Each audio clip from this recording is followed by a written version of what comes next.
ক্লাসে আমরা ভেক্টরের সবচেয়ে গুরুত্বপূর্ণ একটা টপিক নদী নৌকা এই টপিকটা বুঝবো।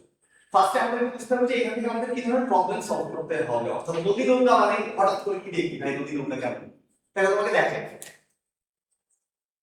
এটা হচ্ছে নদী, কেমন নদী বা এটাতে কি বলছি নদীর একটা পার্ট, এটা একটা পার্ট যে পার্ট ধরে আগে আছে, আর এখান থেকে ধরো বিশাল দূরে আরেকটা পার্ট, এই যে আরেকটা পার্ট বিশাল দূরে এই বরাবর তুমি দাঁড়াচ্ছ, বোঝা গেছে? এই হচ্ছে নদী। এখন এই নদীতে অলসলি থাকবে স্রোত, স্রোত থাকবে। সো নদীর ফ্লোটা নদী থেকে কোন দিকে, এইভাবে নদী প্রবাহিত হচ্ছে এইভাবে, অর্থাৎ নদীর ফ্লো এই দিকে, অর্থাৎ স্রোতের যে বেগটা থাকবে সেই বেগটা কোন দিক থেকে কোন দিকে, স্রোতের বেগ হবে এই সাইড থেকে এই সাইডে অলওয়েজ এক্সিস্ট করবে, অর্থাৎ এই পুরোটা জায়গা ধরে কিন্তু আবার স্রোতের একটা বেগ থাকবে, অর্থাৎ স্রোতের বেগকে আমি এখানে ধরো ইউ দিয়ে প্রকাশ করতেছি, কাকে? স্রোতের বেগ, স্রোতের বেগ ইউ দিয়ে প্রকাশ করতেছি। বেগটা সব জায়গায় এক্সিস্ট, এটা বোঝানোর জন্য আমি জাস্ট এরকম দিক ছিল দেখাইছি, হ্যাঁ বেগটা এখান থেকে এই পর্যন্ত সব জায়গায় গেছে। এখন আমি একটু নৌকা চালাচ্ছি, আমার ফার্স্ট উদ্দেশ্য কি? নৌকা চালায় একদম সরাসরি অপর বিন্দুতে পৌঁছানো। এই কথা অর্থ কি? সোজাসুজি সরাসরি অপর বিন্দুতে পৌঁছানো, এই কথা অর্থ হচ্ছে মনে করো আমি এই বিন্দু থেকে নৌকা চালানো শুরু করছি, আমি যখন নদীটা পার হবো আমি যেন এই বিন্দুতে পৌঁছে যেতে পারি, এটা হচ্ছে আমার উদ্দেশ্য। তাহলে কি করা যাবে দেখো, আমি যখন স্রোতযুক্ত নদীতে নৌকা চালাবো, মনে করো যে স্রোত এই দিকে প্রবাহিত হচ্ছে এবং আমি এই নদীতে নৌকা এই বরাবর চালাচ্ছি, একদম এই বরাবর, তাহলে ঘটনাটা কি হবে? নৌকার একটা বেগ আছে ওই দিকে, আবার স্রোতের বেগটা অলওয়েজ এক্সিস্ট করতেছে, অর্থাৎ নৌকার উপরে অলওয়েজ দুইটা বেগ দুই দিকে কাজ করতেছে, একটা নৌকার নিজের বেগ, একটা নৌকার স্রোতের বেগ। সো নৌকা অ্যাকচুয়ালি ওর লব্ধির দিকে অগ্রসর হবে, অর্থাৎ আমি দেখবো যে এইখানে যদি আসলে এইদিকে স্রোত আর এইদিকে নৌকার বেগ কাজ করে, এই বরাবর যদি নৌকা যায়, নৌকা অ্যাকচুয়ালি এরকম একটা জায়গায় এসে পৌঁছাবে, খুব স্বাভাবিক বিষয়। নৌকা আসতেছে, স্রোত ধাক্কাচ্ছে, তাই আস্তে আস্তে আস্তে আস্তে আস্তে নৌকাটা এইভাবে এইভাবে এইদিকে যে পৌঁছাবে, তাই না? খুব ইজি জিনিস। এখন আমি ধরে নিচ্ছি যে আমি যেহেতু সোজাসুজি অপর বিন্দুতে পৌঁছাইতে চাই, এর মানে আমি নৌকার উপর এই বরাবর বা এই বরাবর চালাতে পারবো, অর্থাৎ নৌকাটা একটু হইলেও এই বরাবর চালাইতে হবে। নৌকার বেগকে আমি ভি ধরতেছি, ভি কি? নৌকার বেগ, নৌকার বেগ। সো এই বরাবর আমরা চালাইতে হবে। এখন এই বরাবর নৌকা চালালে একটা পসিবিলিটিস আছে যে আমি যখন এই দিকে যাওয়ার চেষ্টা করব, স্রোত আমাকে ধাক্কাইতে ধাক্কাইতে এই বিন্দুতে পৌঁছাবে।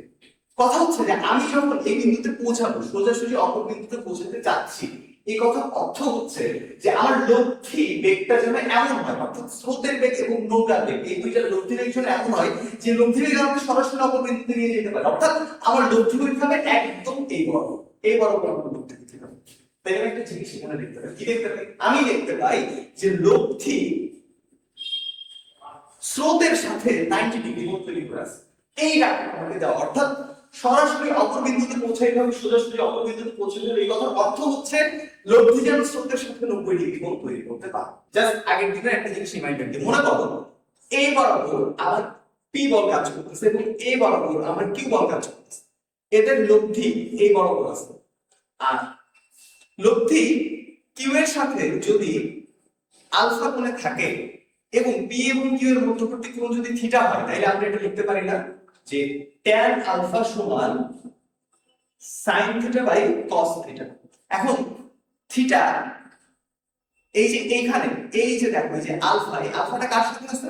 আলফাটা আছে কিউ এর সাথে, এইজন্য কিউ এর পাশে একা একা থাকবে আর পি হচ্ছে উপর নিচে বসে এইভাবে চলবে। সো এখান থেকে তুমি আলফা মান ক্যালকুলেট করতে পারবে। সো এই জিনিসটা এখানে অ্যাপ্লাই করতে হবে। যদি এখানে অ্যাপ্লাই করতে আমি এখানে কি পাই? আমি এখানে পাই tan 90 degree equal sin theta divided by cos theta. Theta কি? ভি এবং ইউ এর মধ্যবর্তী কোণকে আমরা এখানে থিটা ধরতেছি।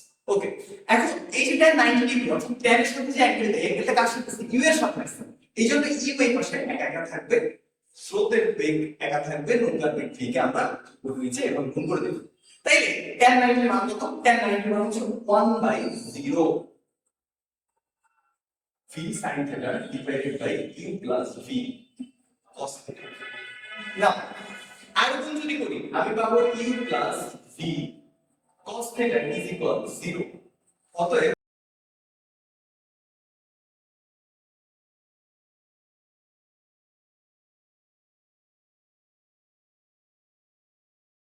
অর্থাৎ তাইলে আমি পাবো থিটা, অর্থাৎ স্রোত এবং নৌকার মধ্যবর্তী কোণ। কত কোণে নৌকাটা চালনা করলে আমি সোজাসুজি অপর বিন্দুতে পৌঁছাতে পারবো।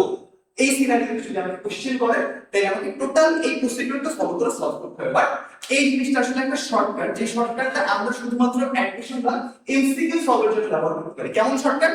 যে theta is equal cos inverse minus e divided by v। Q কি ছিল? কিউ ছিল স্রোতের বেগ। ভি কি ছিল? ভি ছিল নৌকার বেগ। অর্থাৎ তোমার কাছে স্রোত আর নৌকার বেগ দেওয়া থাকলে তুমি যদি cos inverse minus e divided by v করো, কত ডিগ্রি কোণে নৌকা চালালে সোজাসুজি অপর প্রান্তে পৌঁছানো যাবে, এই জিনিসটা আমরা বের করতে পারবো। এই উত্তরটা আমরা পেয়ে যাবো। কিন্তু যদি বোর্ড কোশ্চেনে ক বা হতে আসে তখন কিন্তু আমাদের পুরাটা এইভাবে এতটুকু এইভাবে সলভ করতে হবে। সো এটা হচ্ছে আমাদের নদী নৌকার ফার্স্ট প্রবলেম।